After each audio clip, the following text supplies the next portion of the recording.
Tea குடிக்கிறனாலலாம் முடி வெள்ளையாகாது. Summer வந்தாலே summer hair cut, சம்மர்ல மொட்டை போடுறது இப்படிலாம் பண்ணா ஹேர் நல்லா வளருமா? சம்மர்ல மொட்டை போடுறது இதெல்லாம் பேசிக்லி ஃபார் மெயின்டெனன்ஸ். இப்போ உங்களுக்கு அதிகமா ஸ்வெட் ஆகுது அப்படின்னா இட்ஸ் ஈஸியர் டு வாஷ். அதிக ஸ்வெட், ஆயில் ப்ரொடக்ஷன்ல தலையில பிம்பிள் மாதிரி வரும், what we call as folliculitis. இதெல்லாம் நம்ம ப்ரிவென்ட் பண்ண முடியும். பேசிக்லி இந்த சம்மர் கட், மொட்டை போடுறது இதெல்லாம் வந்து ஒரு ஈஸி மெயின்டெனன்ஸ்க்காக தான். ஹெல்மெட் போட்டாலே செம்ம ஹேர் ஃபால் ஆகும், அதுவும் சம்மர்ல கேட்கவே வேணாம். இதை தடுக்கிறதுக்கு ஏதாவது டிப்ஸ் சொல்ல முடியுமா? ஹெல்மெட் போட்டா முடி கொட்டுன்னு இன்னுமா நீங்க நம்பிட்டு இருக்கீங்க? ஹெல்மெட் போட்டா முடி கொட்டுங்கிறதுலாம் மித்து.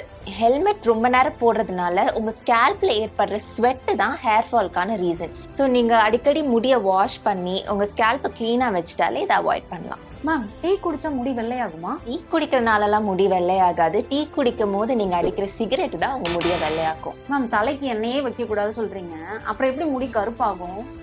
ஏன்னா எண்ணெய் தேய்ச்சாதான் முடி கருப்பாகுமா? என்னென்ன சொல்றான் பாருங்க, கம்பி கட்டுற கதையெல்லாம் எடுத்து போடுறாங்க. ஸோ ஆயில் உங்க முடிக்கு ஒரு கண்டிஷனிங் எஃபெக்ட் கொடுக்குது. உங்க முடியை நல்லா சாஃப்டா ஹைட்ரேட்டடா வச்சுக்க உதவுது. எண்ணெய் வச்சாதான் முடி கருப்பா இருக்கும்னு நினைக்கிறதெல்லாம் மித்து தான்.